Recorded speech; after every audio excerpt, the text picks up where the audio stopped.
5 San Antonio hospitals penalized for patient complications. WeWork is set to open an office in downtown San Antonio, and a new study shows that San Antonio is falling behind when it comes to innovation. A lot going on in the business world. Here to help us sort through all of it, San Antonio Express News business editor and columnist Greg Jefferson. Nice to be here. Thank you for being back with us. It's going well. Great. We got lots to talk about it. Let's start with the hospitals being penalized. This is some eye-opening stuff. It is. For sure. So once a year, the administrator of Medicare, which is the Center for Medicare and Medicaid Services, they survey all of their hospitals across the country looking for certain benchmarks. They're looking at rates of certain infections, post-surgical blood clots, bed sores, broken hips, that kind of thing. And they're also looking for patient readmission rates. So these would be patients who they're treated at a hospital, and then within 30 days they're readmitted. They're back. Yeah, the implication being that they didn't maybe get first-rate care, right. Yeah, the first time, and there were problems, so they were brought back. So CMS, as the agency is called, they vet all hospitals based on these benchmarks. And yeah, 5 hospitals in San Antonio have been penalized. Basically what that means is they're going to take, CMS will take about 1% of their Medicaid reimbursement payments for 2019 and just cut those off. Okay, let's talk about the 5. We've got University Hospital, right. Christus Santa Rosa Medical Center, Methodist Hospital, right. Southwest General, and Legion Orthopedic and Spine, if that doesn't sound familiar. Right, yeah. It used to be Cumberland. Yeah, orthopedic, hospital. And this is this is the smallest hospital we're talking about. And actually, as far as Methodist Hospital goes, it's a little complicated, but they operate several hospitals under the same kind of code. So this includes their Stone Oak Hospital as well. Okay, and actually the article in the Express News, you guys had a great breakdown of all of those different hospitals showing in the fiscal year 2019 and 2020 whether there were readmissions within 30 days or any hospital-acquired infections. Yeah, exactly. So that's something, you know, if people at home have a hospital that they always tend to go to, that's something great to go check out. This program has been ongoing for 6 years, and I think the majority of the 5 hospitals that got dinged this time, most of them have been penalized in the past. Okay, and the article in the newspaper had some reactions and responses from the directors of these hospitals saying, here's what we're doing in response. Yeah, I mean, I definitely get the sense that the hospitals obviously take this seriously. I think we've got, I believe it was Christus Santa Rosa, they put a task force together, a committee to kind of monitor how they've done in these annual reviews and to make recommendations for how to improve their performance.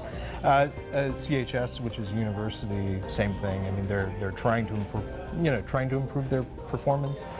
Yeah, I mean, university, they've, most years that this has been operational, they've been penalized. Oh, interesting. So something just eye-opening for anybody, no matter your healthcare status, to keep track of. Exactly. Let's talk about this Brookings Institution study. So really, this next topic is all about how San Antonio is lagging behind when it comes to innovation jobs. Exactly. So this Brookings study, I wrote my Sunday column about it this time, and I try to be selective about studies to write about, but I do trust the Brookings Institution.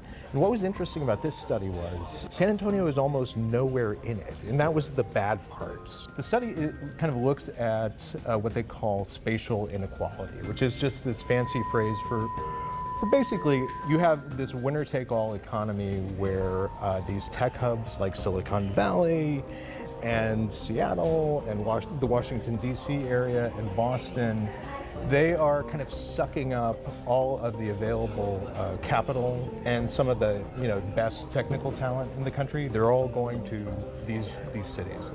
And that's making it hard for kind of second and third tier tech hubs to compete. So what you're seeing is, just generally speaking, it's increasing income inequality across the country.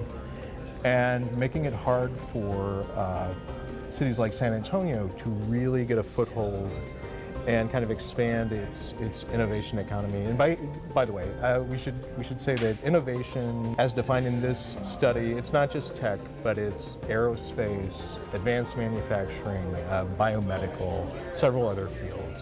And two other things I think are really interesting, aside from San Antonio's just lack of presence in this study, is that it said that a third of the country's innovation jobs are all in 16 counties, which is crazy. 16 counties nationwide, a third of those jobs, and like you said, mostly those counties located on either coast. Exactly, exactly. So, I mean, when you're talking about those 16 counties, like really, you are almost exclusively talking about, you know, Silicon Valley, Seattle, New York, Washington, and then there's very little. It. Yeah, that's it. Although I will say, within Texas, you know, they have the study identifies kind of superstar cities, which I just love that phrase. You know, this is great for Texas, not so great for San Antonio. So among the superstar cities, we've got Dallas, Houston, and Austin. Not a surprise, but we're not on it. So superstar cities defined as in an intense clustering of jobs where that is located. So Texas isn't the problem because clearly Austin, Houston, and Dallas. So, you know, we can't say. I think I know what you're getting at here. Yeah, it's not you, it's me. It's sort of a situation. It's us. It's us. So, and this is something San Antonio's dealt with for a long time. Exactly, exactly. And I mean, the problem all goes back to, we have very low, you know, fairly low educational attainment. You know, we have high rates of high school dropouts, though that's improving. We don't have enough college graduates. We don't have enough people holding doctorates. We don't produce enough patents, and our universities don't land enough research funding. So those are all problems. I mean, if you're going to build an innovation economy, you need all of that in play, and we're still playing catch up for most of them. And like you pointed out in your article, there's a lot of people in San Antonio who love it for exactly what it is and would say, I don't want to be Seattle and I don't want to be Boston. And we're nowhere near becoming either one of those things. That's right. But I think you made a good point. It's not just about becoming more like those cities, it's just being passed up in general. Yeah, the fact of the matter is the jobs that are increasing at the fastest rates and that pay more than most others are in innovation industries. And if you're not competing for them, like you're not just stagnant, like you're falling behind relative to everybody else. Let's talk about WeWork coming to San Antonio. For those who don't know, this is a co-working space. It's a space for anybody and everybody to come work if you don't have a place to work. What I love about WeWork is it is one of these, like you have these business stories that come along every now and then. I call them these spectacular disasters. And it is a spectacular disaster. I mean, it's lost, you know, they were going to do an initial public offering in the fall. This is a company that's been around for a number of years. If you're familiar at all with what Geekdom does in downtown San Antonio, it's very similar. When the company tried to go public back in the fall, serious investors started looking at their books and they said, well, you've expanded really fast, you're spending a ton of money, and you've never made a profit. This is a problem. Yes. And so suddenly, like the investor, the investor interest cratered. They withdrew their IPO. So they've scaled back, but they're still expanding. The thing is, I mean, they have buildings in Dallas, Houston, and Austin. Again, this is going to sound, you know, kind of related to what we were talking about earlier. And right now, a development company called Gray Street Partners, they're renovating the Crest building downtown. A couple of those floors are supposed to be for WeWork. After the company kind of cratered, or we'll say stumbled, back in the fall, the question was, okay, are they going to go ahead with expansion plans for San Antonio?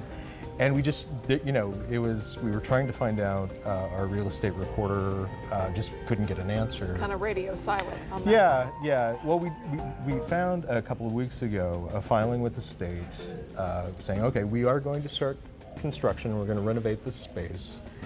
So it does look as though they're preparing to come into downtown San Antonio. They're going to be doing some renovation.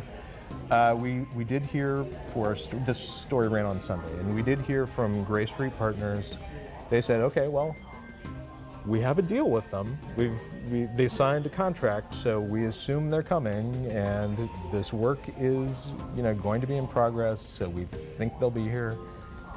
But yeah, we've not heard from the company, but it does look as though by year's end we'll probably have a WeWork. So the company's turmoil aside, we already have Geekdom, like you mentioned, which is really, if I'm not mistaken, geared toward a lot of startups, things more in the tech industry. So what should people know about why it's even significant that WeWork would be coming? Because if it's coming, those who really support the tech industry within San Antonio, they're eager to see a WeWork because it's almost like a stamp of approval. It means that they've looked at this market and they said, okay, you are,